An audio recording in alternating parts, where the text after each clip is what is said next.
Train your brain to focus deeply. Your attention is fragmented, and you call it productivity. Look at how you work, the number of browser tabs open at any given moment. The rhythm of checking messages, notifications, feeds not because something has arrived that requires your attention, but because the checking has become the baseline behavior. The projects that have been started and not finished, accumulating across weeks in a state of perpetual near completion that never quite arrives. The calendar that is full and the sense that nothing meaningful has been completed. The day that was busy from the first hour to the last, and the feeling, at its end, that you have been running in place.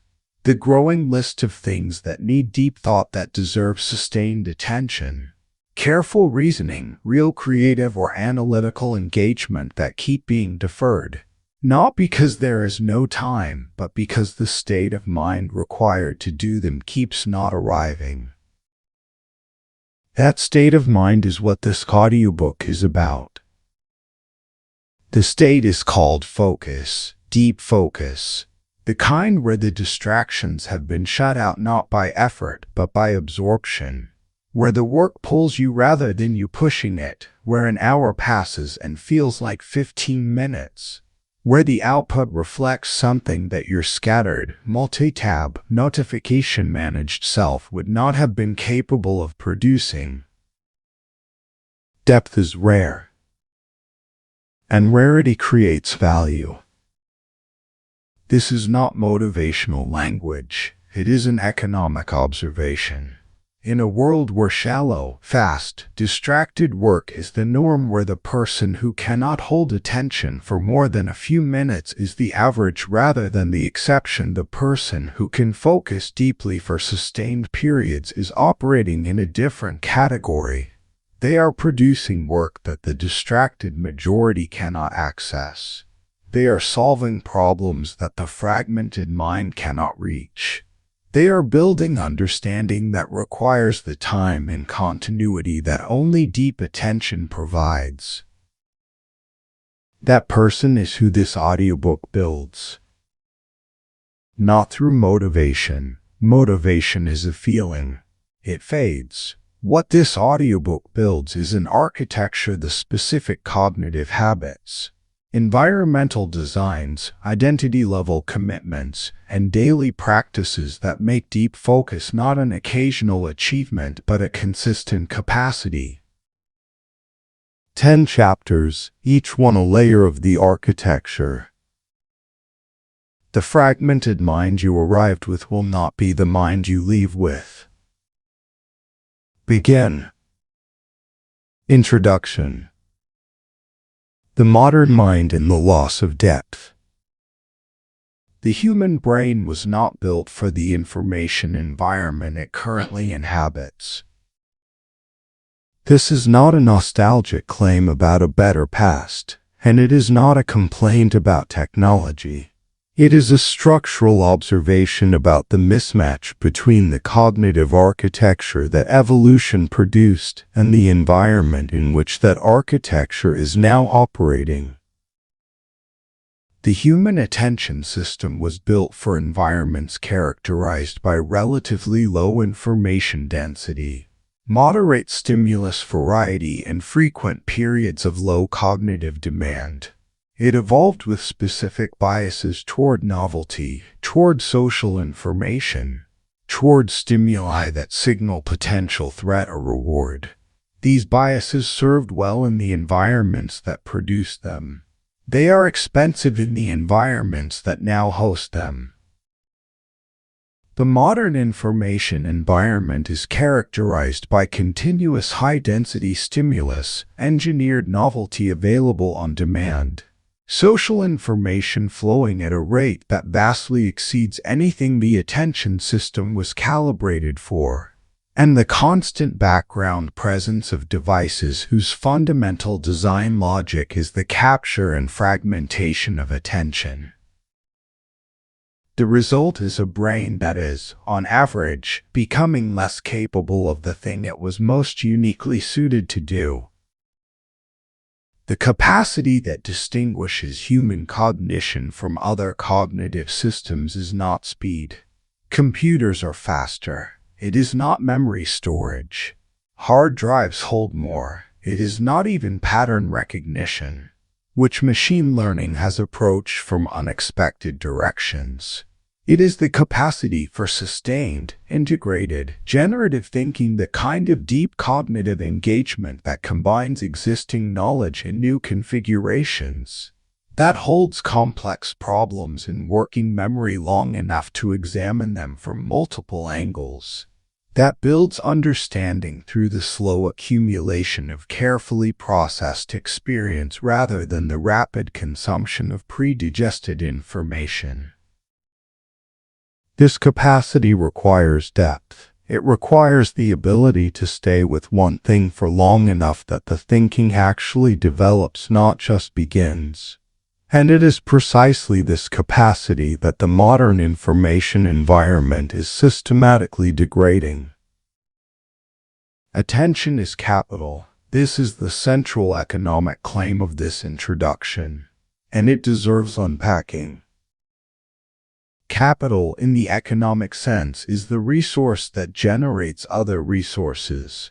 Physical capital generates goods. Financial capital generates returns. Human capital, skill, knowledge, experience generates productive capacity. Attention is the cognitive capital from which everything else is generated. Without attention, skill cannot be applied. Without attention, knowledge cannot be activated. Without attention, experience cannot be processed into learning. The quality of everything your mind produces is bounded by the quality of attention you can bring to producing it. A mind that fragments its attention across many simultaneous demands produces outputs calibrated to that fragmentation. Surface engagement with many things, shallow processing of each, the feeling of being productive combined with the reality of generating little that requires sustained thought to produce. A mind that concentrates its attention produces outputs calibrated to that concentration. Deep engagement with fewer things, rich processing that builds understanding rather than exposure. The actual production of work that required the time and cognitive investment of someone capable of maintaining focus. Focus is strength, not in the metaphorical sense, not as a descriptor for the kind of person who is energetic or determined or driven. In the precise psychological sense, the capacity for sustained voluntary attention is a measurable cognitive ability, and it confers advantages across every domain where the quality of thinking determines the quality of output. The person who can focus deeply for 2 hours on a difficult problem while others check their phones every few minutes is not working harder. They are working in a categorically different mode. The output they produce in those 2 hours in terms of depth of analysis, quality of synthesis, originality of insight is not marginally better than what the distracted person produces. It is structurally different. It reflects a cognitive process that is not available to the fragmented mind. This structural difference is what is at stake in the development of focus as a discipline, not slightly better work, work of a qualitatively different kind. The 10 chapters of this audiobook address every layer of the challenge, from the neurological mechanisms that make focus difficult, to the specific daily practices that rebuild attentional capacity, to the identity-level transformation that makes deep focus not an effortful technique, but a natural expression of who you have become. The first step is understanding what has happened to your attention. Chapter 1 begins there. Chapter 1. The fragmented mind. Fragmentation does not feel like a problem. That is the first and most important thing to understand about it. The fragmented mind does not experience itself as impaired. It experiences itself as active, engaged, responsive, and connected. The continuous switching between tasks, the monitoring of multiple information streams, the rapid response to incoming stimuli, all of this feels like competent management of a complex environment. It feels like being on top of things. This feeling is inaccurate, and the gap between the feeling and the reality is one of the primary reasons that attention fragmentation is so difficult to address. You are trying to correct a problem that does not feel like a problem. You are trying to move away from a mode of operation that feels productive, even while it is producing significantly less than the alternative would. Minor distractions are the primary mechanism through which fragmentation operates, and they are misnamed by their scale. The word micro suggests they are trivial, brief, negligible interruptions to attention that are individually costless even if collectively numerous. This is the understanding most people have of the notifications, glances, and brief switches that characterize their working day. Each one is small. How significant can thousands of small things really be? Enormously significant, not additively significant, not in the way that thousands of small things accumulate into a large thing.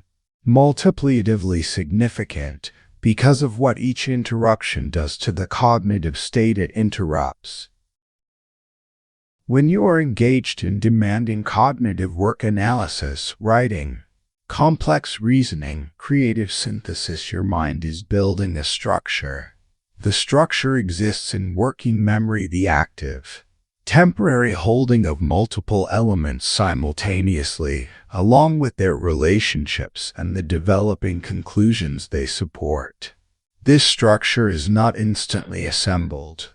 It takes time to load, time to organize, time to reach the level of complexity where genuinely productive thinking becomes possible. An interruption does not pause this structure, it collapses it. The working memory that was holding the problem is suddenly redirected.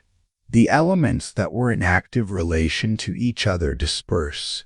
The developing thread of thought loses its continuity.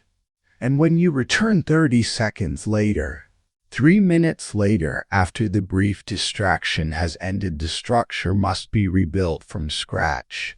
The loading time starts over. The attention switching cost is the time and cognitive energy required to rebuild working memory context after each interruption. Research has measured it in the range of several minutes. Some studies suggest up to 20 minutes to return to the pre-interruption level of engagement on demanding cognitive tasks after a significant distraction. Consider what this means in a workday characterized by minor distractions.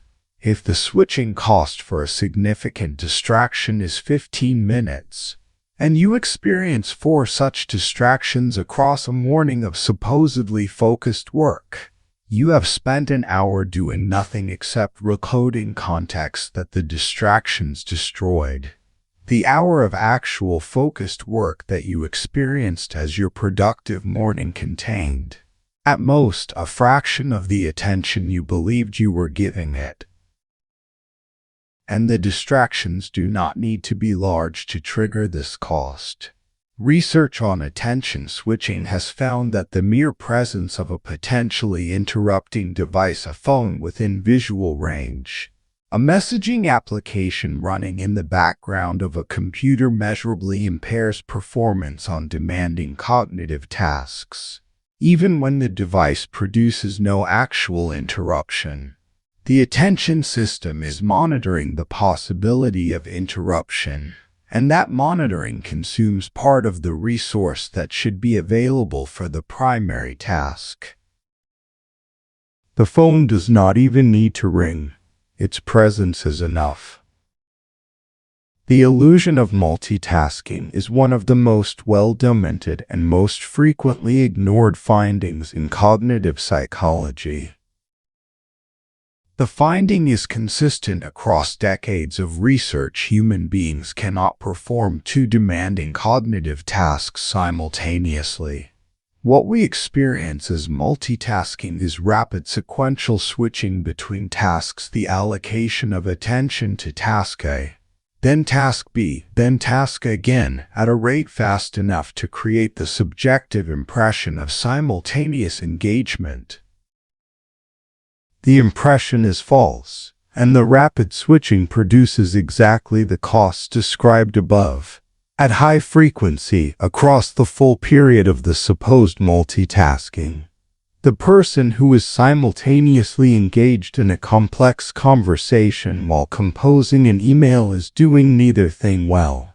They are doing both things at the level that rapid switching allows, which is to say, at a shallow level characterized by the incomplete activation of the context required for each task and the frequent disruption of whatever working memory structure was beginning to develop. The illusion is compelling for a specific reason. Multitasking feels good. The rapid switching between tasks, the monitoring of multiple streams, the sense of constant engagement, this produces a mild but real sensation of stimulation and activity. The brain's reward systems respond to novelty and variety. The switching provides both. The quality of output does not improve, but the feeling of productivity does. And because we tend to use the feeling as our measure, because the internal sense of having been busy and engaged is what we treat as evidence of having been productive, the illusion persists even against direct evidence of its cost. Breaking the illusion requires a different measure, not how busy you felt during the day, but what actually got produced. Not how many tasks you touched, but how many reached completion at the level of quality they deserved. Not how much mental activity occurred, but how much of that activity was productive in the sense of generating output that would not have been possible without genuine depth of engagement.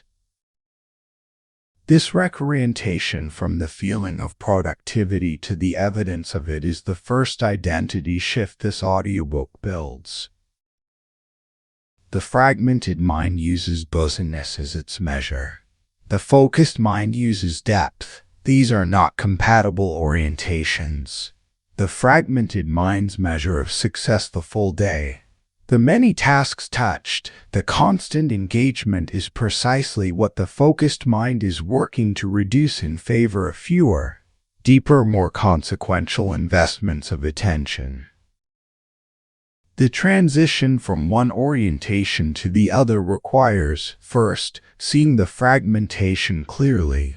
Not as a failure of willpower or discipline. The fragmentation was produced by environmental pressures that would have affected anyone, but as a specific, identifiable condition of the current mind that can be changed through specific, identifiable practices. The condition is not permanent. The practices begin in the next chapter. Chapter 2. Dopamine and distraction. The reason you find it difficult to focus is not weakness. It is neuroscience. Specifically, it is the interaction between the brain's reward system and the specific design logic of the modern digital environment. Understanding this interaction precisely, not in the simplified, buzzword sense, but in the actual operational sense, is what allows you to work with it rather than being governed by it. The dopamine system is the brain's motivational architecture. It does not primarily produce the sensation of pleasure that is a common oversimplification. It produces the sensation of anticipation, of wanting, of the drive toward a reward that the system has been trained to expect. It is the engine that makes you reach for the phone before you have consciously decided to. It is the mechanism that makes a notification feel like a pull rather than a sound. It is what transforms the possibility of a new message, a new piece of information, a new response to something you posted, into something that feels urgent in a way that the work in front of you sometimes does not. The dopamine system was not built for the digital environment. It was built for an environment where meaningful information was scarce, where social signals were consequential, where novelty genuinely indicated potential opportunity. The biases it contains made sense in that environment. In the current environment, those biases are exploited deliberately. The entire architecture of social media platforms, messaging applications, and much of the broader digital attention economy is designed to trigger the dopamine anticipation response as frequently as possible. Variable reward schedules the pattern of sometimes receiving something interesting and sometimes not, which produces higher dopamine response than consistent rewards are not an accidental feature of social feeds. They are an engineered one. The reward cycle this creates has a specific structure that is worth understanding. A stimulus arrives or the possibility of one is anticipated. The dopamine system activates. Attention is drawn toward the potential reward. The check occurs. Sometimes the reward is present, an interesting response, a piece of new information, an engaging update. The reward is consumed. The cycle is reinforced. The system learns more strongly that this check is worth doing. Sometimes the reward is not present. The check yields nothing interesting. But the dopamine anticipation system, which operates on variable reward logic, treats the absence of reward not as a reason to stop checking, but as a reason to check again. The next check might yield the reward.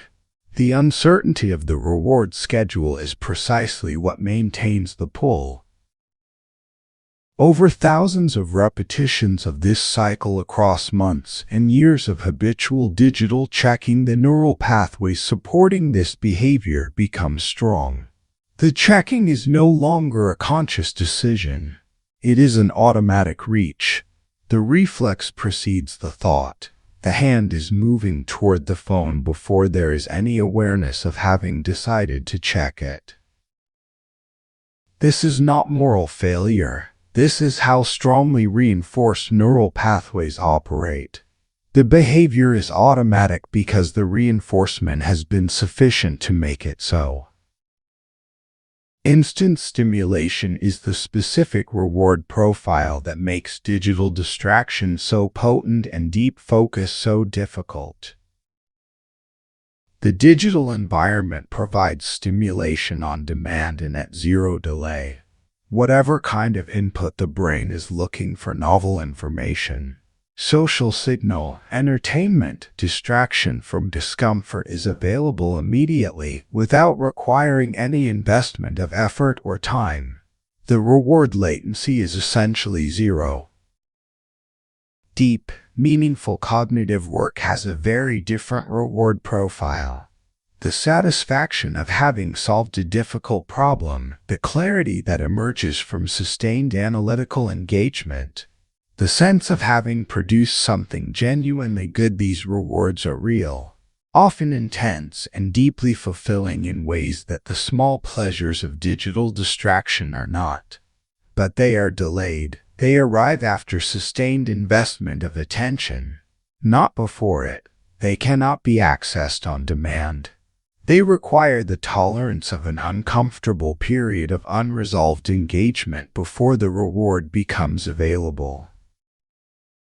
The brain's reward system, calibrated to immediate signals, systematically undervalues delayed rewards relative to immediate ones. This is temporal discounting, the same mechanism described in the strategic thinking chapter operating here in its most practically relevant form. The immediate pleasure of checking is available now. The deep satisfaction of having focused well is available later. Now wins most of the time without deliberate intervention. Why does focus feel uncomfortable? Because it requires tolerating a period of reduced stimulation relative to the baseline the dopamine system has been trained to expect. When you sit down to work with the intention of focusing and resist the impulse to check, the dopamine system that was expecting its next reward cycle is not satisfied. The result is a restless, uncomfortable sensation, a feeling of mild urgency without specific direction, a pull toward checking that has no specific object but is present as a general agitation. Most people interpret this discomfort as a sign that they cannot focus, that the work is too hard, or that today is not a good day for deep work, or that they need to address the other things pulling at their attention before they can settle into the task. These interpretations are wrong. The discomfort is not a signal about the work. It is the dopamine system experiencing mild withdrawal from its habitual reward frequency. Understanding this changes the interpretation of the discomfort. It is not a sign that you should stop. It is a sign that the rewiring is occurring. The system that was calibrated for frequent stimulation is being calibrated. The discomfort is the cost of calibration, and it is temporary. The person who can tolerate it without reaching for distraction has begun the most important work of rebuilding focused attention. There is a specific implication of the dopamine reward cycle architecture that constitutes one of the most powerful practices in this audiobook. You can redirect the reward system rather than simply suppress it. The system responds to rewards. It can be trained. If you consistently pair the completion of focused work sessions with a genuine acknowledgement of what was accomplished, not an external reward necessarily, but the deliberate, conscious registration of what the focus session produced, you are providing the reward system with a competing signal. The deep work session is producing a reward. The system begins to associate the focused mode with reward rather than with deprivation. This does not happen quickly. The existing pathways are strong, but the training is cumulative, and the reward signal from genuine accomplishment, from the actual evidence of what deep focus produces, is real enough to build on. Each session of successful focus is both practice and evidence. Practice of the focused mode, and evidence that the mode produces outcomes worth repeating. The dopamine system can become your ally in building deep focus, rather than its primary obstacle. But only after the calibration period, and the calibration period requires the practice described in the next chapter. Chapter 3. The discipline of boredom. Boredom is one of the most psychologically sophisticated states the mind can be in. This claim will not match most people's experience of boredom. Boredom, as typically experienced, feels like the absence of something, a lack of engagement, a gap in stimulation, an uncomfortable emptiness that demands to be filled. It feels like a failure of the environment to provide what the mind needs. But this feeling misidentifies what is happening. Boredom is not the absence of stimulation. It is the mind's response to stimulation below the level that its current calibration expects. It is a signal, not a condition.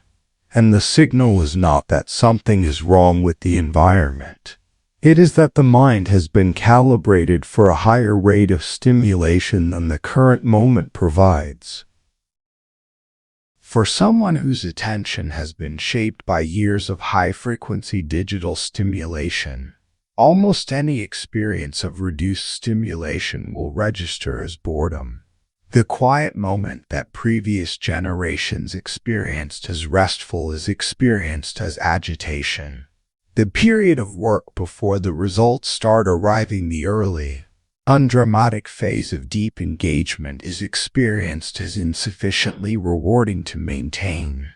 The simple, unstimulated moment, sitting, waiting, thinking without specific direction, is experienced as a problem to be solved by reaching for the phone. Sitting without stimulation is the most direct practice for rebuilding attentional capacity, and it is, for the modern mind, among the most challenging. Not because it requires effort in the conventional sense. You are doing nothing, there is no skill to apply, no information to process, no performance to maintain. You are simply sitting with what the unstimulated mind contains: its own thoughts, its own sensations, the ambient quality of its own resting activity. The challenge is tolerating what that unstimulated moment contains without immediately escaping it. Because what it often contains, for a mind calibrated to high stimulation, is discomfort, the restlessness described in the previous chapter, the pull toward distraction, the vague sense that something should be happening, that time is being wasted, that the absence of input is somehow a problem that requires correction. Tolerating this discomfort, not eliminating it, not making it comfortable, but simply staying with it without taking action on it, is the direct training of the attentional capacity that deep focus requires. The ability to remain in an unstimulating moment without escaping is structurally identical to the ability to remain in a cognitively difficult task without escaping when the difficulty produces discomfort. Both require the same thing: the capacity to stay with what the mind is experiencing without the automatic reach for relief. Rebuilding attention span is a gradual process, and the gradualness is itself the mechanism. Attention span, the duration across which sustained voluntary attention can be maintained on a single object, is a trainable capacity. But it trains like a muscle rather than like a skill. It responds to progressive loading, increasing the demand incrementally, allowing the capacity to build at each level before increasing it further. Jumping immediately to long periods of unstimulated sitting or extended focus sessions is not more effective than gradual progression.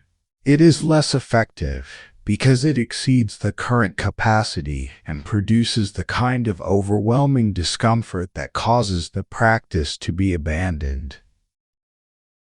The practice begins where the capacity currently is. If 5 minutes of sitting without stimulation is the current comfortable limit before the pull toward distraction becomes too strong to comfortably resist, then 5 minutes is the starting point, not an hour. Not even 30 minutes, 5 minutes. Practice consistently establishes the foundation from which the capacity can be extended. The extension happens naturally from consistent practice, and the consistency matters more than the duration. 10 minutes of daily unstimulated sitting, maintained across weeks, builds more attentional capacity than an occasional hour of intensive focus practice interspersed with days of maximum fragmentation. The nervous system responds to regularity. The calibration of the dopamine reward threshold requires repeated exposure, not occasional intensity. Tolerating mental silence is the specific quality that the discipline of boredom builds. And it deserves careful attention because it is both deeply unfashionable and deeply important. Mental silence does not mean the absence of thought. The mind continues its activity. What it means, functionally, is the deliberate non-filling of the mind's available processing space with incoming stimulation, allowing the mind to process its own content, to complete thoughts that were interrupted, to reach conclusions that required the continuation of a chain of reasoning, to make connections that only become possible when the input stream is quiet enough for the associative mind to do its work. Some of the most productive cognitive activity of human lives occurs in the untargeted processing that happens during mental silence. The solution that arrived in the shower, the connection that became clear during a walk, the piece of writing that composed itself in the mind before sitting down to produce it. During a period of apparent non-work, these are not accidental. They are the products of the mind's associative processing capacity, which requires available processing space rather than continuous incoming input.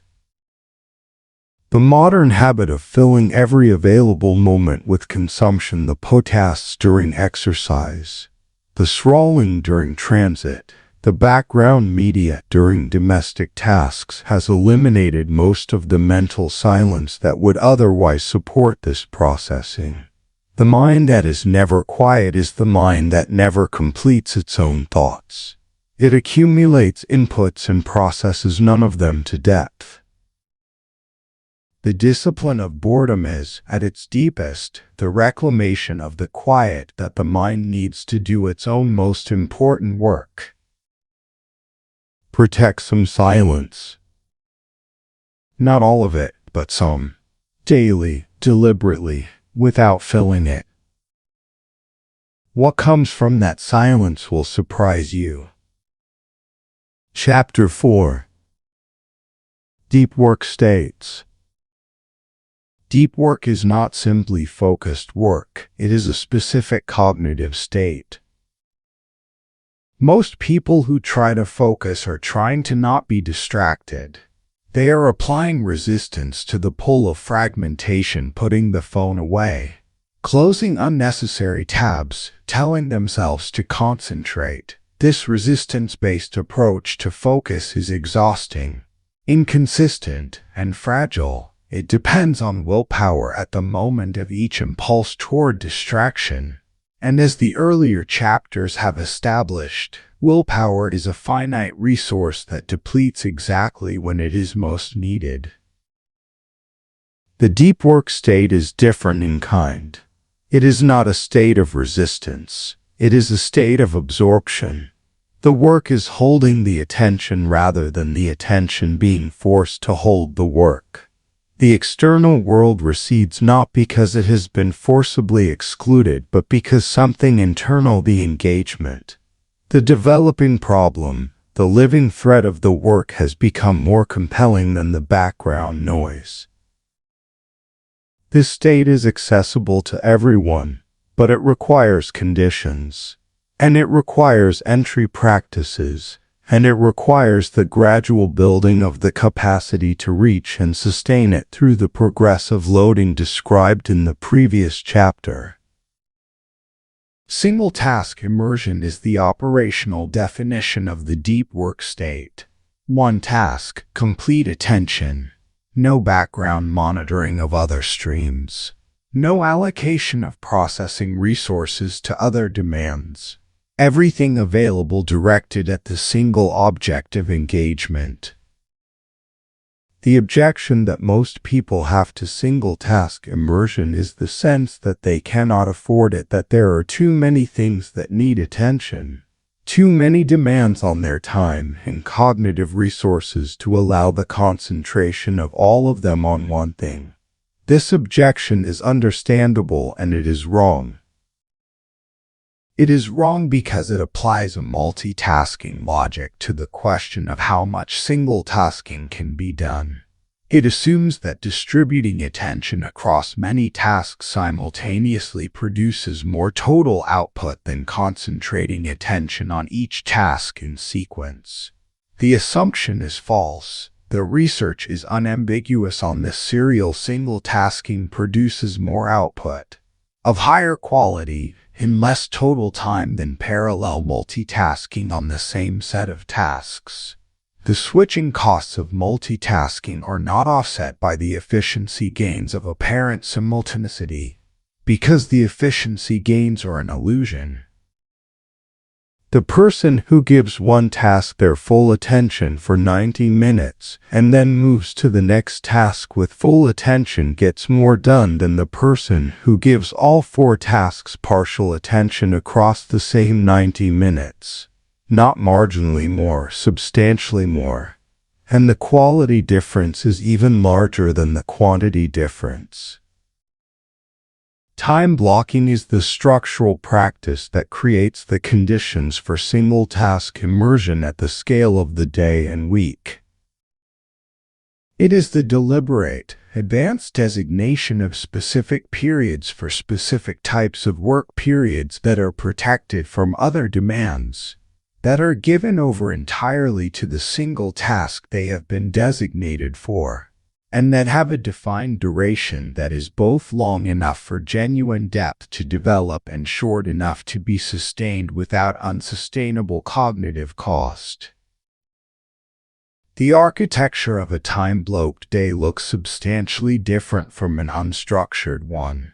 Rather than a day that is shaped by whatever arrives first and demands immediate response, it is a day with designated periods of deep work genuinely protected from interruption interspersed with periods designated for the responsive, administrative, and communicative work that modern professional life requires.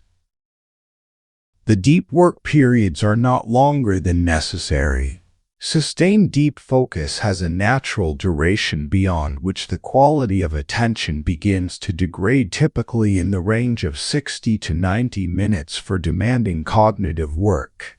For most people at most stages of attention development, extending the session beyond this duration produces diminishing returns and can actively counterproductive, as fatigue-degraded focus produces work that requires revision and tends to discourage the next session.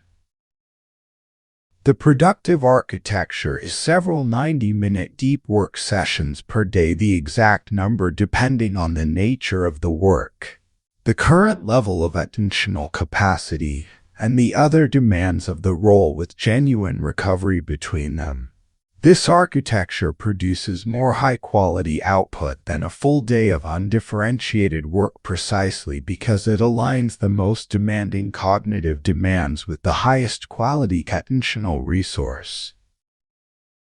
Cognitive rhythm is the natural architecture of attention across the day, and working with it rather than against it is one of the highest leverage focus practices available. The brain does not maintain constant readiness for demanding cognitive work throughout the waking day. It cycles. There are periods of higher executive function availability, during which deliberate analysis, complex reasoning, and creative synthesis are most accessible. There are periods of lower executive function availability, during which these capacities are diminished and the mind is better suited for routine, procedural, or less cognitively demanding tasks. Most people's work structure ignores this rhythm entirely. The day begins with email and administrative tasks, consuming the highest quality cognitive resource on the lowest demand work. The genuinely demanding work is deferred until later, when it arrives at a period of depleted capacity. The result is that the work most deserving of the best thinking receives the worst available thinking, and the work least deserving of that resource consumes it first. Aligning the deep work periods with the peak cognitive rhythm periods, which for most people occurs in the late morning or early to mid-morning after adequate recovery, is the most direct structural change available for improving the quality of focused work. It does not require more effort. It requires different allocation of the same effort, the most demanding tasks scheduled for the periods of highest cognitive availability, and the less demanding tasks deferred to the periods of lower capacity. This alignment is not always possible. External demands, meetings, and obligations do not arrange themselves conveniently around internal cognitive rhythms. But to the degree that the structure of the day is under any degree of personal control, co-arranging it around cognitive rhythm is one of the most high-leverage focus practices available. There is a specific experience that occurs during genuine deep work that is worth naming because recognizing it reinforces the practice. The experience is sometimes called flow, the state in which the challenge of the work is precisely matched to the capacity being brought to it, in which the feedback loop between action and response is tight enough to maintain continuous engagement, in which the sense of time and self temporarily recedes as the work becomes the primary reality. This state is not magic. It has conditioned sufficient skill to engage the work meaningfully, sufficient challenge to maintain engagement rather than produce boredom, sufficient freedom from interruption to allow the immersion to develop, and sufficient duration of uninterrupted engagement for the depth to build to the level where the flow state becomes accessible. Every one of these conditions is buildable. The skills can be developed. The challenges can be selected. The interruptions can be managed. The duration can be extended through the progressive attention-building practices of this audiobook. And the experience, once accessed, is itself one of the most powerful reinforcements of the focus practice available. The memory of what deep work feels like from the inside, the absorption, the clarity, the sense of actual production is a stronger motivator than any external reward. Build the conditions, enter the state. Let the experience become its own argument. Chapter 5. Designing a focus environment. The environment you work in is not neutral. It is not a passive backdrop to your cognitive activity. It is an active participant in shaping what that activity is and how much of it occurs. The environmental design of your workspace, the objects present, the stimuli available, the organizational signals communicated by the space continuously influences your cognitive state, your attentional allocation, and the effort required to maintain focus or resist distraction. Most people design their work environment for convenience rather than for cognition. The phone is accessible because it is frequently needed. The notifications are enabled because some of them are important. The desk accumulates whatever needs to be near at hand. The browser maintains open tabs because closing them requires deciding what to do with the information they contain. The result is an environment that is maximally convenient and minimally supportive of the deep work it nominally hosts. Designing a focus environment means reversing these priorities. Cognition first, convenience as a secondary consideration, arranged around the primary requirement of attentional support. Removing digital noise is the most immediately impactful environmental design decision available and the most consistently underexhibited. Digital noise, notifications, ambient alerts, the visual presence of applications and feeds that do not serve the current task operates as a continuous background demand on the attentional system. It does not require active engagement. It requires monitoring. The attention system that has learned to expect stimulus from digital sources continues to allocate a portion of its resources to watching for it, even when the intention is to focus on something else entirely. Removing this noise does not mean removing digital tools from the work environment. Most demanding cognitive work requires some digital tools. It means configuring those tools to support single-task focus rather than default to continuous availability. Notifications disabled for the duration of focus sessions. Applications not relevant to the current task closed rather than minimized. The phone physically removed from the workspace, not placed face down nearby, which provides the proximity monitoring effect described in the first chapter, but genuinely absent. These are not dramatic sacrifices, they are temporary, reversible configurations that cost nothing in actual access to information. All of it is still available when the focus session ends and gains substantially in the quality of attention available during the session. The resistance to making them is informative. If the phone's physical absence from the workspace for 90 minutes feels difficult to accept, that resistance itself is data about the degree of attentional dependence that has developed. It is a reason to make the change, not a reason to avoid it. Visual simplicity as an environmental design principle operates through a specific mechanism. The visual field is continuously processed by the perceptual system, even when you are not consciously attending to it. Objects within the visual field that are associated with tasks, demands, or unresolved matters create a low-level background activation, a persistent partial engagement of the cognitive system with things that are not the current focus of attention.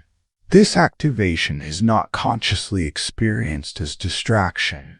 It registers as a vague sense of incompleteness, of background presence, of the peripheral pull of things that are near rather than the thing that is in front. A visually complex workspace, papers, objects, open tasks, varied stimuli within the visual field maintains more of this background activation than a simple one. It is continuously asking the perceptual system to process and categorize what it contains. And this processing, even at the low level of passive visual attention, consumes part of the resource that should be available for the primary task. A visually simple workspace makes fewer demands on the perceptual system. Less is present, less is being passively processed. More of the available attentional resource is free for directed engagement with the work. This does not require a sterile, empty desk. It requires enough intentionality about what occupies the visual field during focus sessions that the objects present are limited to what serves the current task, and anything not relevant to the task is outside the visual field. Environmental triggers are the positive counterpart to removing distractions, the deliberate introduction of cues that signal to the cognitive system that a specific mode is being entered. The brain is a powerful pattern recognition and context-dependent processing system. It is highly responsive to environmental context as a trigger for specific cognitive states. The same person in a library environment, a coffee shop environment, and a home watch phone environment will have measurably different baseline attentional states. Not because the tasks they are trying to do were different, but because the environmental contexts are associated with different cognitive modes through previous repetition. Environmental triggers for focus are built through consistent association, performing focused work in the same physical location, at approximately the same time, with the same preparatory sequence of behaviors. The location, the time, and the sequence become cues that reliably activate the focus state rather than requiring it to be generated fresh each session from a cold start. The practical implementation of environmental triggers is straightforward. Choose a specific location for deep work, distinct from the locations used for other activities. Use the same preparation sequence before each focus session. This might involve a specific arrangement of the workspace, a consistent pattern of what is open and what is closed on the computer, a brief period of transition from whatever preceded the session. Maintain enough consistency in the time and conditions of the deep work sessions that the context itself begins to carry some of the activation cost. Over time, and this is a slow build, requiring weeks of consistent application, the environmental context begins to do pre-coding work for the focus state. Sitting in the designated workspace at approximately the designated time, following the designated preparation sequence, begins to feel different from sitting in that space at other times. The context has been trained to be a signal. There is a point about environmental design that goes deeper than the practical considerations already described. The environment you inhabit is also a communication to yourself about who you are and what you do. A workspace designed for distraction, configured for maximum stimulation availability, organized around the premise that constant accessibility is normal and desirable, communicates an identity. It says this is a space for someone who manages a constant flow of information. A workspace designed for depth communicates a different identity. It says this is a space for someone who does focused, demanding cognitive work. The arrangement of the space makes an implicit claim about the kind of thinking that happens there, and you are influenced by that claim every time you enter the space. Design the environment to reflect who you are building yourself to be. The environment is not just where the work happens. It is part of how the identity is constructed. Chapter 6. Mental endurance. Attention is a trainable capacity, and training it follows the logic of all capacity development. Progressive overload. You work at the edge of the current capacity, demanding slightly more than is entirely comfortable, but not so much more that the demand overwhelms the ability to respond. The capacity adapts to the demand. At the new, higher baseline, the demand is increased slightly again. Adaptation occurs again. Over time, the capacity builds substantially from a starting point that would not have predicted the end point. This logic applies to focused attention exactly as it applies to physical training. A person who cannot currently maintain focused attention for longer than 20 minutes has a starting capacity of approximately 20 minutes. Training from that starting point means extending slightly beyond it, working at 25 minutes, allowing some discomfort, completing the session, allowing recovery, and then attempting 25 minutes again in the next session, not jumping to 2 hours. Building from 20 to 25 to 30 incrementally over weeks. Extending concentration gradually is both the prescription and the explanation for why attempts to develop focus through sudden, dramatic practice changes so reliably fail. The dramatic approach, deciding on a Monday that you will now do 3 hours of deep work every morning, runs into a specific problem. The current attentional capacity cannot sustain 3 hours of genuine deep focus. The attempt produces discomfort that exceeds the tolerance built at the current level. The discomfort triggers the escape impulse. The escape impulse is satisfied by distraction. The session ends in fragmentation. The conclusion drawn is that deep focus does not work, that you are not capable of it, that the dramatic change was too ambitious. The gradual approach does not have this failure mode, precisely because the demands at each stage are matched to the current capacity. Discomfort occurs. It is necessary for adaptation, but it occurs at a level that the current tolerance can manage without triggering the full escape impulse. The session completes at the extended duration. The completion is reinforcing. The capacity builds. The next extension is marginally harder but similarly manageable. Patience is not the enemy of progress here. It is the mechanism of it.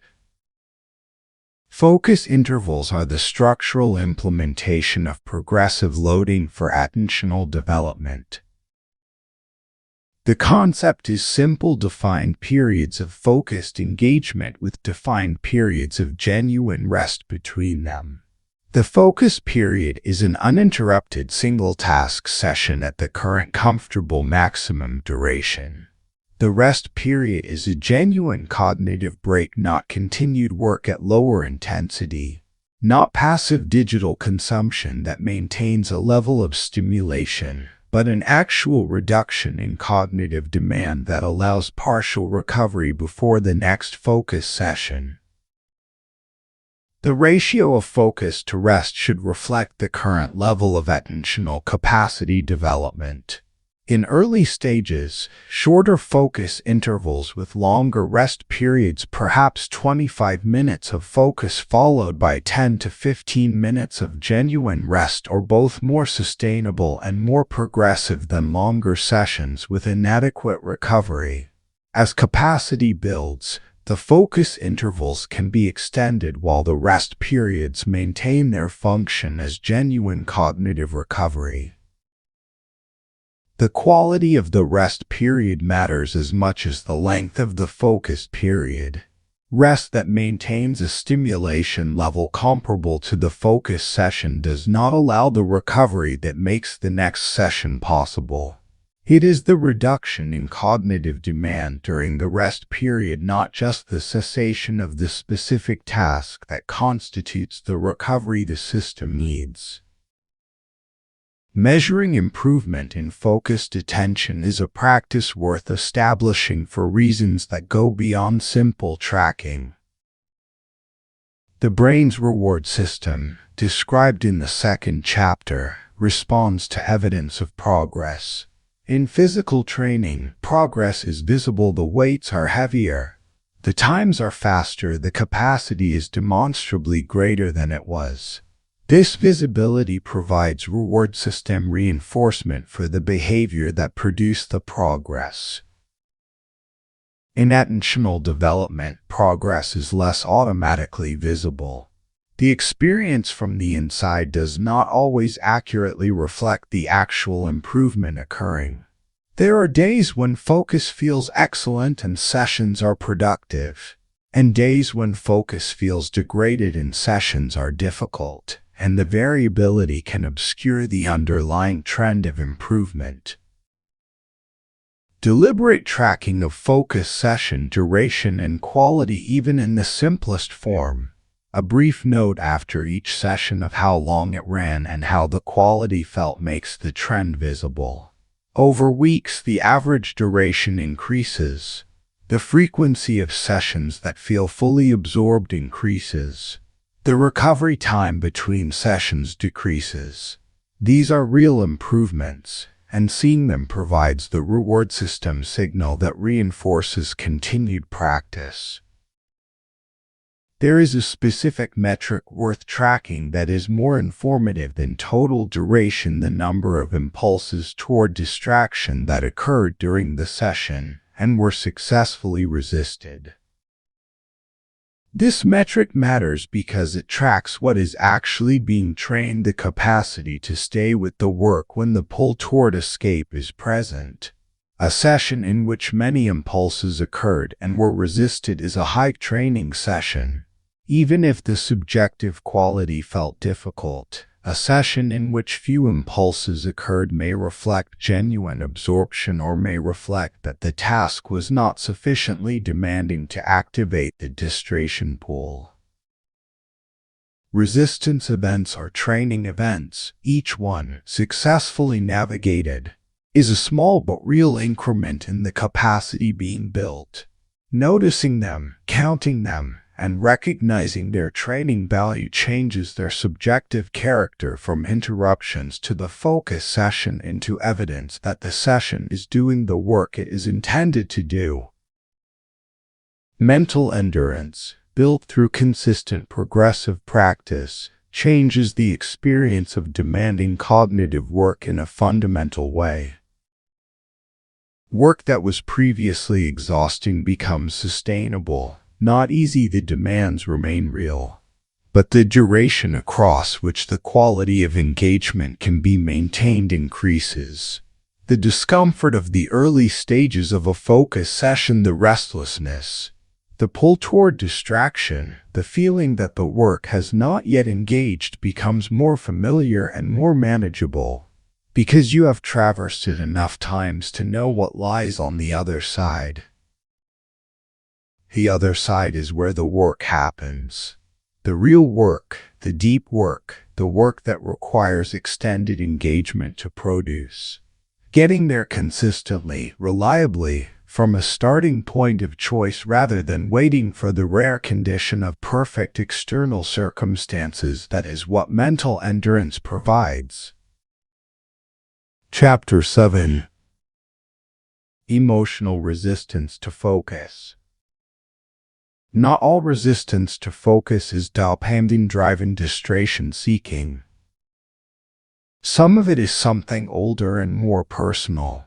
The impulse to avoid the focus state that comes not from the pull of distraction but from the push away from the work itself, from the specific discomfort that arises when sitting with a task that is difficult, uncertain, or deeply evaluative of your own abilities. This emotional resistance is different in character from the habitual distraction described in earlier chapters. It has a specific target, not just stimulation seeking, but the avoidance of the particular experience of being with challenging work. And because it has a specific target, it is also more personally revealing, more closely connected to how you relate to your own competence, your own standards, and your own stake in the quality of what you produce. Avoidance patterns are the behavioral expression of emotional resistance to focus. The avoidance does not typically look like avoidance from the outside. It looks like proactivity, the email that gets answered before the difficult writing begins, the research session that extends past the point where it is producing new information because beginning the actual analysis feels daunting. The organizational task, cleaning the desk, updating the project management system, responding to every small message that fills the morning that was supposed to be reserved for the hard thing. These are all legitimate activities. They are not. Individually, avoidance. The pattern emerges when they consistently precede and displace the difficult work, when the sequence of comfortable, manageable tasks extends until the time available for the hard work has been consumed, and the hard work is deferred to another day. The mechanism is not mysterious. The comfortable tasks provide small, real completions, the satisfaction of having finished something, answered something, organized something. These completions are less than the satisfaction available from the harder work, but they are more immediately accessible. The harder work begins with incompleteness and uncertainty and the discomfort of genuinely not knowing, for a while, how it will develop. For many people, that initial incompleteness feels intolerable, and so the tolerable work is done until the intolerable work is out of time. Fear of difficulty is the specific emotional content that drives much of this avoidance, and it operates through a mechanism that is worth understanding precisely. Difficult work that genuinely challenges your current capacity, that requires thinking you have not done before, that may not produce good results carries an inherent evaluative risk. The output of the work will reveal something about your current level. If the work is hard and the result is excellent, that is evidence of one kind of capability. If the work is hard and the result is mediocre or poor, that is evidence of a different and less comfortable kind. The person who avoids beginning the difficult work does not face this evaluation. The work remains potential rather than actual. The capability question remains open rather than answered. This is not a consciously calculated avoidance strategy. It is the automatic preference of the ego for not being tested over being tested and found insufficient. The problem with this strategy is that potential is not the same as capability. The work not done has not protected the person's actual capacity. It has protected an image of that capacity from being evaluated. And the image, protected across months and years of avoidance, can diverge substantially from the reality. The only way to build actual capability is to work at the edge of current capability, regularly and consistently. This means being evaluated regularly and consistently by the results of demanding work. Some of those evaluations will confirm the image. Some will reveal a gap between the image and the reality. The gap is not the enemy of development. It is the specific location where development happens. Ego and distraction are connected in a way that is not immediately obvious, but that becomes important once understood. The fragmented, multi-tab, constantly checking mode of work is not just a habit of stimulation seeking. It is also, for many people, a form of ego protection. When you are doing 5 things at once, when you are managing multiple streams and responding to multiple demands, you are not specifically responsible for the quality of any one of them.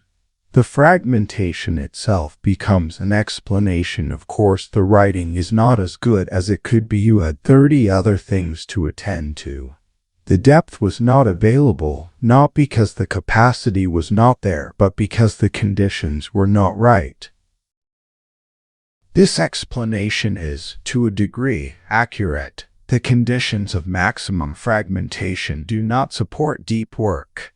But the explanation can also serve as protection. It can be the reason that challenging work was never given the conditions it needed, not because the conditions were impossible to create, but because creating them would have required committing to the work fully and accepting the evaluation that full commitment produces. The person who creates genuine conditions for deep work, who actually clears the distractions, blocks the time, sits with the difficult task with full attention, has accepted the evaluation. The work will be what it is. The capacity will be whatever it is today. The gap between the current level and the desired level will become visible. And that visibility is not a threat. It is information, the most useful information available for the project of building actual capability rather than protecting the image of it. Every session of genuine focus is a commitment to being evaluated.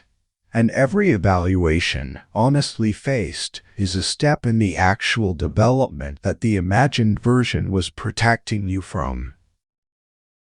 The practice that addresses emotional resistance to focus is simpler in description than in execution. Notice the avoidance impulse, the comfortable task presenting itself before the difficult one, the research extending past its useful limit, the organizational activity displacing the substantive one. Name it specifically in your own mind. This is avoidance. Not as a condemnation, as an accurate description. And then begin the difficult work anyway, not after the avoidance tasks are complete. Not when you feel ready, because with emotional resistance, The feeling of readiness does not arrive before beginning. It arrives during. The first 5 minutes of engaging the difficult task are typically the hardest. Something shifts after beginning. The uncertainty of the task decreases as engagement reveals its actual contours. The fear of inadequacy decreases as the work begins to develop. The ego's protective distance from evaluation collapses into the more grounded experience of simply working. The beginning is the hardest part. Everything after it is the work. Chapter 8. Protecting attention socially. The most significant threats to focused attention in modern life are not internal. They are social. Other people's demands on your time and attention, the expectations of availability, the requests for response, the ambient social obligations that arrive continuously and expect prompt acknowledgement constitute a perpetual external fragmentation pressure that cannot be managed through internal practices alone. The most disciplined internal attentional architecture in the world cannot produce sustained deep work if the social environment continuously interrupts it. Managing the social dimension of attention protection is not optional.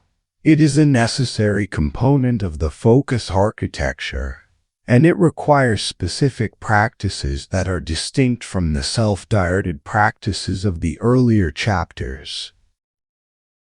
Boundaries in the context of attention protection are not about relationships or emotional health in the familiar sense. They are structural commitments about when your attention is and is not available for specific kinds of demands. The absence of clear attentional boundaries is the default state for most people in most professional environments. The expectation of continuous availability, the prompt response to messages regardless of when they arrive, the openness to interruption throughout the day, the willingness to redirect attention on demand is the norm, and deviating from it carries social costs that feel significant even when the productive costs of conforming to it are much larger. The social cost of establishing attentional boundaries is real and should not be minimized. Reducing availability does change how others experience you. Delayed responses do sometimes cause friction. Protected time for deep work does mean that some requests wait longer than they would have without the protection. These costs are manageable, and they are smaller than they typically feel, but they are present. The comparison that matters is between these social costs and the productive and cognitive costs of operating without the boundaries. The cost of perpetual availability is not merely some lost focus time. It is the structural inability to do the category of work that requires sustained, uninterrupted attention for anyone whose best contributions require deep cognitive engagement. This is not a minor cost. It is the difference between doing the work that matters and doing only the work that can be done in fragments. Communication clarity is the practice that makes attentional boundaries functional rather than simply declared. Declaring a boundary without communicating it clearly, without managing the expectations of the people affected, produces more friction than the boundary saves. The person who is unavailable for a period without anyone knowing they are unavailable, without any signal about when they will be available, creates confusion and urgency in the people trying to reach them that could have been prevented by 30 seconds of advanced communication.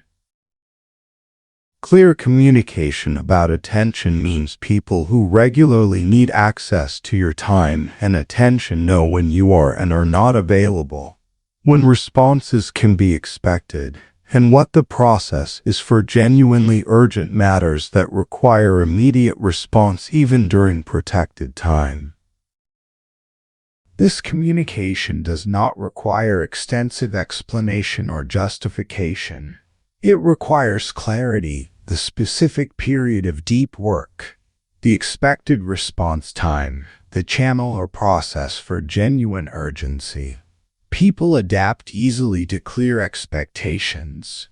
They struggle with unclear ones. The fear that communicating reduced availability will be interpreted as lack of commitment or engagement is understandable and is, in most professional contexts, poorly calibrated. The person who communicates clearly that they are unavailable for responses during certain hours because those hours are devoted to focused work is communicating, at the same time, that they take their work seriously enough to protect the conditions under which it can be done well. Saying no strategically is among the highest leverage focus practices available, and it is also among the most difficult because it requires acting in direct opposition to one of the strongest social reward mechanisms, the approval and appreciation generated by saying yes. Every yes to a new demand is a no to some portion of the attentional capacity that demand will consume. This is not a moral calculation, it is simply arithmetic. Attention is finite, its allocation is competitive. Saying yes to demand X means saying no to the time and attentional resource that X will consume, and whatever else those resources could have produced. Most people do not experience this arithmetic clearly because the yeses are immediate and visible while the nos they imply are deferred and invisible. The yes produces immediate social reward, appreciation, goodwill, the sense of being responsive and helpful, the implicit no to the deep work that will not get done, the focus session that will not occur. The demanding project that will be deferred does not produce a countervailing immediate signal. The cost is paid later, diffusely, in the gradual accumulation of undone important work. Strategic no-saying is not reflexive refusal. It is the deliberate evaluation of whether a new demand is worth the attentional cost it will produce. The question is not, can I do this? Almost anything can be fit into some version of a schedule. The question is, what does doing this cost in terms of the attentional resource it will consume? And is that cost worth paying given everything else competing for the same resource? This evaluation requires knowing what the attentional resource is most needed for what the high leverage deep work demands are that should have first claim on your focused capacity. Without that clarity, the evaluation cannot be made. Every request looks like it could reasonably be accommodated. The calendar fills. The deep work is perpetually deferred. Clarity about what matters most is what makes strategic no-saying possible. Know what your focus capacity is for. Protect it. Say no to the things that would consume it without producing proportionate value. Say yes selectively, knowing exactly what the yes is costing and concluding that the cost is worth it. Protecting attention socially is ultimately a statement about what you value. The person who protects time for deep work is saying, through their behavior rather than their words, that the quality of their cognitive output matters enough to defend, that the work deserving sustained attention will receive it, rather than being perpetually displaced by the work that arrives most urgently. That statement, made consistently through deliberate choices about availability and acceptance, also changes how others relate to your time and attention. People calibrate their expectations to what they observe. The person who is always immediately available communicates that their time can always be claimed. The person who is sometimes unavailable communicates that their attention is a managed resource, and that communication, over time, tends to produce more deliberate and more respectful requests from the people around them. Your attention is yours. Protect it accordingly. Chapter 9. Strategic rest. The word rest is used carelessly in most discussions of productivity, and the careless use of it produces practices that do not accomplish what rest is supposed to accomplish. Rest is not the cessation of work. It is the cognitive and physiological recovery that allows the resumption of work at full capacity. By this definition, much of what people do when they are not working is not rest.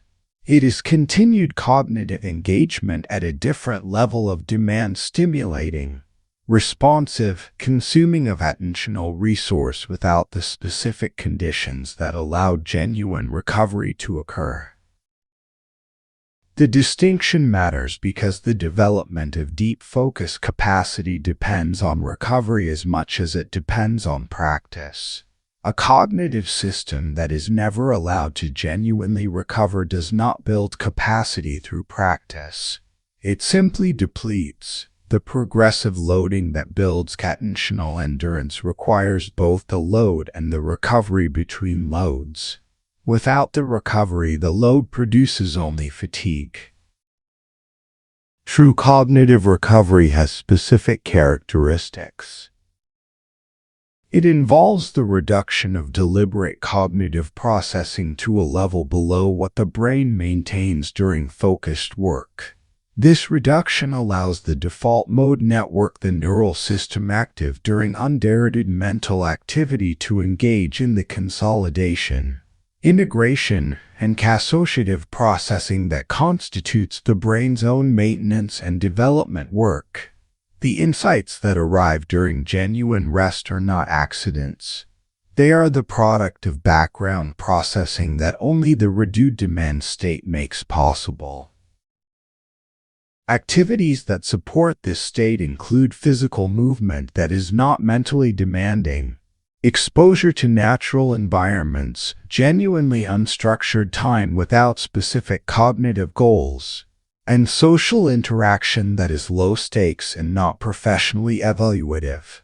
These activities allow the directed attention networks to reduce their activity while the diffuse associative networks become more active. Activities that do not support this state include consuming stimulating media, monitoring social feeds, responding to messages, engaging in cognitively demanding tasks that are simply different from the primary work, and any activity that maintains the pattern of rapid stimulus response that characterizes the fragmented working mode. These activities may feel like rest because they are less demanding than focused work. They are not providing the cognitive recovery that genuine rest requires. Sleep and clarity are more deeply connected than most people's behavior around sleep would suggest. The cognitive capacity for sustained focused attention is among the most sleep-sensitive of all cognitive functions. Deliberate, effortful processing, the kind that deep work requires, degrades significantly under conditions of even modest sleep restriction.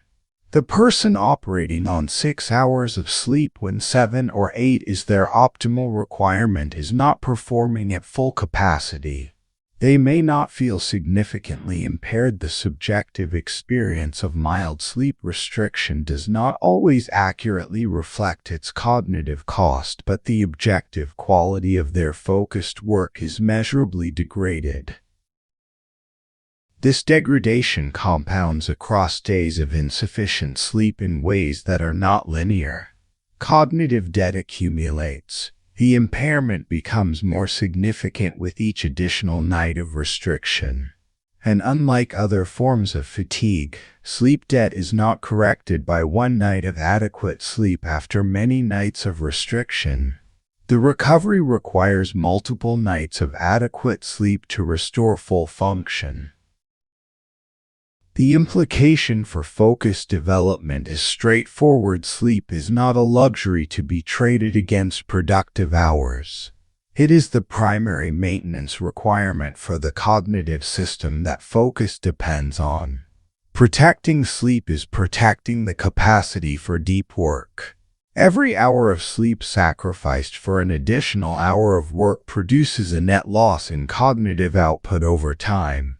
Because the cognitive quality of the additional work hours does not compensate for the impairment that insufficient sleep introduces into all subsequent hours. Avoiding passive scrolling during rest periods is the specific practice that most distinguishes genuine recovery from the fatiguing pseudo-rest that most people engage in. Passive scrolling, the consumption of algorithmically curated social and content feeds in a low engagement, continuous consumption mode is not rest by any definition consistent with cognitive recovery. It maintains a low-intensity but continuous stimulation pattern. It engages the reward anticipation system at a low level throughout. It does not allow the reduction in deliberate cognitive processing that genuine recovery requires. More importantly, it competes with sleep. Screen-based content consumption in the hours before sleep delays sleep onset, reduces the quality of early sleep stages, and maintains a level of mental activation that resists the wind-down process that sleep requires.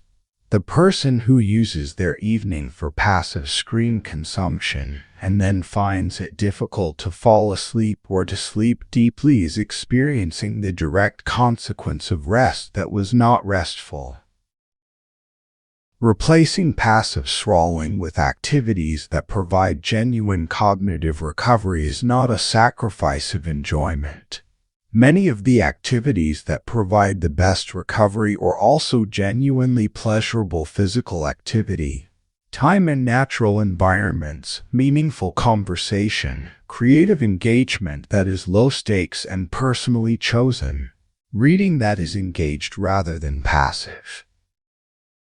The replacement also addresses one of the most insidious costs of the passive scrolling habit: its consumption of the mental silence described in the 3rd chapter. The evening that should be processing the day, consolidating learning, and allowing the associative mind its work is instead occupied by continuous input. The mind arrives at sleep loaded rather than processed, stimulated rather than quiet. Strategic rest is not the absence of activity. It is the presence of recovery, the deliberate creation of the cognitive and physiological conditions under which the capacity for deep focus is restored and built. The mind that is genuinely rested arrives at the next focus session with more available than the mind that was simply busy with different things. Rest is not the opposite of work. It is the condition that makes good work possible. Treat it accordingly. Chapter 10. Becoming deep. There is a point in the development of focused attention where the practices stop being practices. They stop being things you do and become expressions of who you are.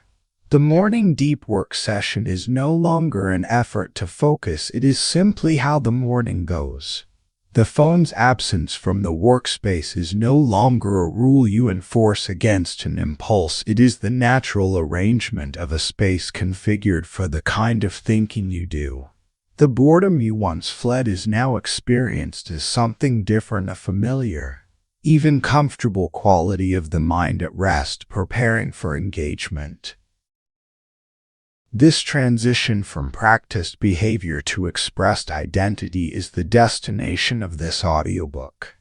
And it is not a destination that is reached through the accumulation of techniques.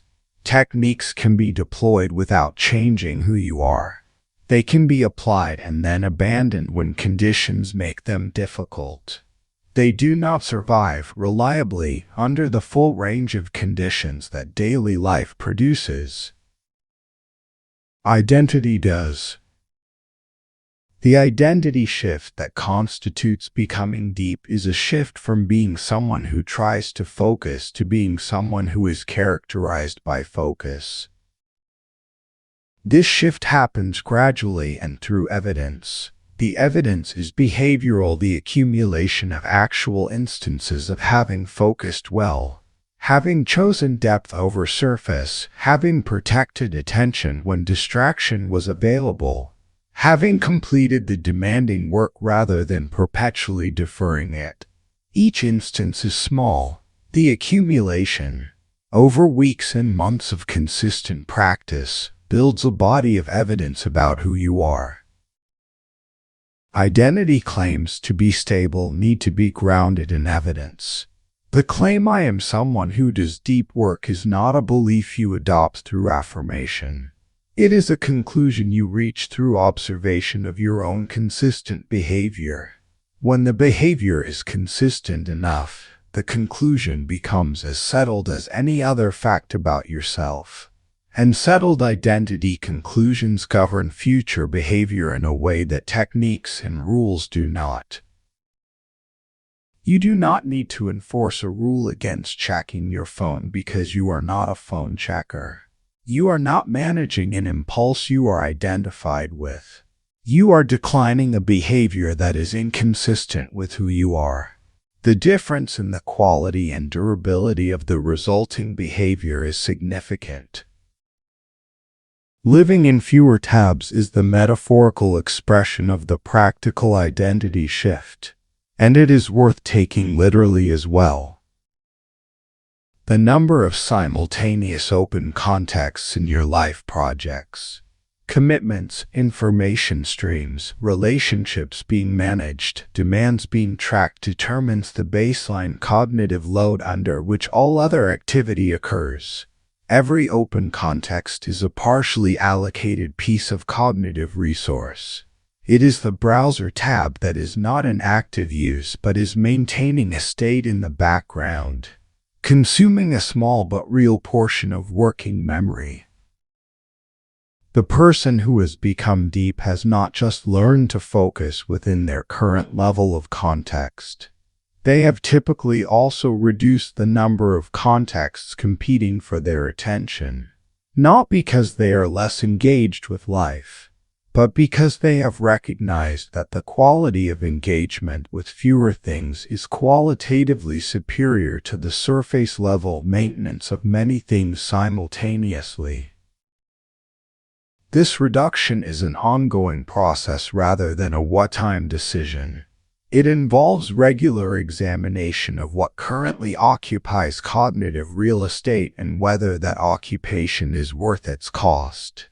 Projects that are genuinely important and deserve investment. Commitments that align with actual priorities. Information streams that provide genuine value commensurate with the attentional cost of maintaining them. And the rest released. Depth as lifestyle is the final and most comprehensive layer of what this audiobook has been building. It means that the orientation toward depth, the preference for thorough over superficial, for fewer but more meaningful engagements, for the quality of thinking over its quantity, for the work that required sustained attention over the work that could be done in fragments has permeated the full range of daily choices rather than being confined to a few designated focus sessions. The deep person reads in a way that builds genuine understanding rather than accumulating content. They have conversations with the same sustained attention they bring to focused work. They make commitments deliberately, knowing the attentional cost, rather than accepting everything available and managing the resulting overload. They rest genuinely, protecting the recovery that their cognitive capacity requires. They engage their work with the full weight of their attention rather than distributing it thinly across everything that presents itself. This is not austerity. It is not the elimination of variety or stimulation or social engagement. It is the elevation of quality in all of these, the preference for real depth of engagement over surface-level contact with everything. The culture that surrounds us tends toward the opposite preference. The volume of content consumed, the number of connections maintained, the breadth of awareness of everything happening everywhere simultaneously, these are the metrics that the surface-level culture tracks and rewards. And there is nothing wrong with awareness or breadth. But breadth without depth produces a specific kind of person, widely informed and shallowly understanding, aware of many things and genuinely knowledgeable about few, capable of discussing the surface of almost any topic and of engaging any topic at the level that sustained thought would make possible. The deep person is different in a way that is not loudly visible but is unmistakable over time. They know things, not just facts. Understanding, the kind of comprehension that comes from having spent enough time with a subject that its structure is clear, its complexities are familiar, its most interesting tensions have been encountered and worked through. The kind of knowledge that can be applied to problems that are new because it is not just stored information but processed understanding. They produce work of a different quality. Not always the deep person has bad sessions and off days like everyone else. But at their sustained average, the work reflects the accumulated investment of genuine attention. It is more considered, more original, more precisely calibrated to the actual demands of the problem. It is the product of a mind that has spent time with the material rather than passing over it. And they experience their own thinking differently, not as an anxious, fragmented, perpetually interrupted stream of partial thoughts that never quite develop, as something more continuous, more capable of following a line of thought to where it actually leads, more at home in the extended engagement that difficult problems require. That experience of your own mind is capable of sustained depth is what this audiobook has been building toward. Not a different set of tools, a different relationship with your own cognition. The tools are means, the relationship is the end. Closing. Focus is not intensity, it is sustained clarity. That sentence does the work that 100 pages of argument cannot. The misunderstanding it corrects is the most common one in how people approach the development of focused attention. Focus is pursued as an intensity, a forcing of concentration, a gritting of cognitive teeth, a muscular suppression of every distraction through sheer force of will. And because intensity fluctuates, because willpower depletes, because the gritted teeth approach is unsustainable across the full range of conditions that a day produces, the focus fails. The conclusion drawn is that focus is not reliably available, that it appears on good days and not on bad ones, that it depends on conditions being right. The alternative this audiobook has built is something quieter and more structural. Sustained clarity, the maintained availability of clear cognitive engagement with a single object over an extended period. Not intense, not forced, not white-knuckled against the distraction impulse. Simply present, settled, the work and the attention occupying the same space without conflict, for long enough that something genuine gets produced. Consider what the 10 chapters have built, layer by layer. The fragmented mind gave you a precise picture of the starting condition, not as a character flaw, but as the predictable result of cognitive architecture meeting the specific pressures of the modern information environment. The fragmentation was produced by causes. Those causes can be addressed. Dopamine and distraction map the neurological mechanism behind the fragmentation, the reward cycle. The instant stimulation, the specific discomfort of focus, that is the dopamine system experiencing recalibration rather than a signal that the focus is wrong. Understanding the mechanism makes it workable rather than mysterious. The discipline of boredom established the most fundamental practice, the tolerance of unstimulated states, as the training ground for attentional endurance. Not making boredom comfortable, staying with it. Discovering that the discomfort is temporary, that what lies beyond it is the quiet in which the mind does its own most important work. Deep work states described the target, the absorption, the single-task immersion, the cognitive rhythm that aligns the most demanding work with the highest quality attention. Time blocking as the structural practice that creates the conditions for that target state to be accessible rather than waiting for it to arrive spontaneously. Designing a focus environment shifted the locus of control from willpower at the point of decision to environmental architecture built in advance. The phone's absence, the visual simplicity, the environmental triggers that signal the cognitive mode to the pattern recognition system. The environment doing the work that willpower was being asked to do. Mental endurance provided the developmental framework, progressive loading, focus intervals.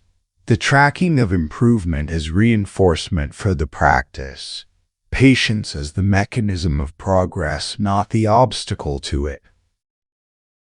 Emotional resistance to focus named the deeper layer of the challenge, not just dopamine and habit, but the ego's preference for potential over evaluation, for the comfortable displacement of the difficult task over the specific discomfort of engaging it fully.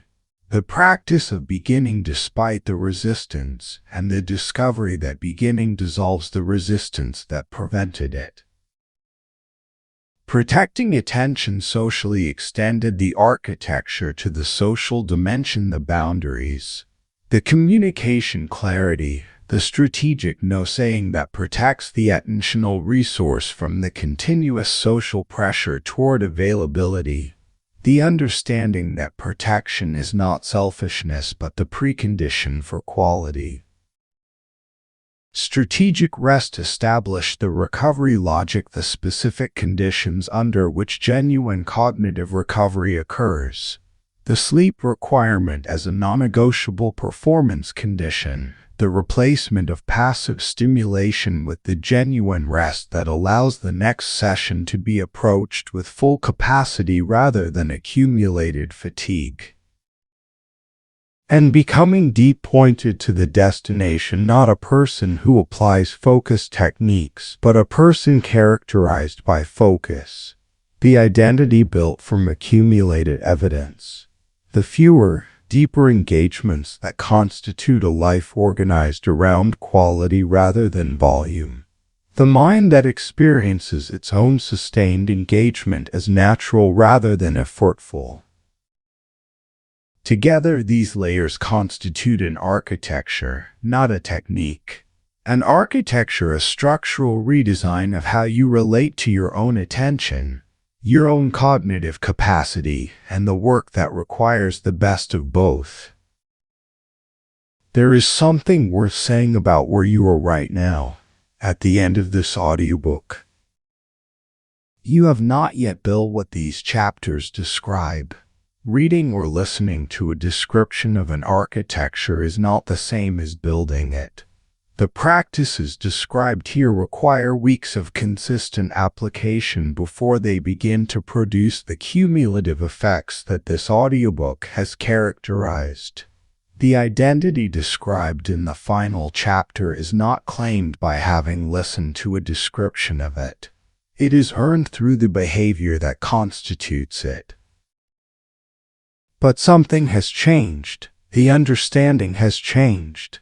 The mechanisms are visible in a way they were not before. The fragmentation that felt like productivity can now be seen for what it is. The discomfort of focus can be named and placed rather than experienced as a signal to escape.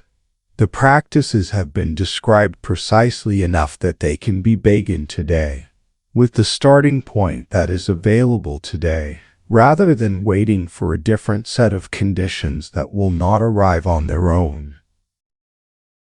That changed understanding is the foundation. The building starts from it. Your attention is not permanently fragmented. It is currently fragmented by causes that are identifiable and addressable. The architectural redesign described in this audiobook changes those causes, incrementally and cumulatively, into the conditions that deep focus requires. The change is available, the practices are specific. The identity is buildable. What is required now is not a different kind of knowledge. It is the willingness to begin. Your attention is fragmented. Now you know why, and you know what to do about it. Focus is not intensity, it is sustained clarity.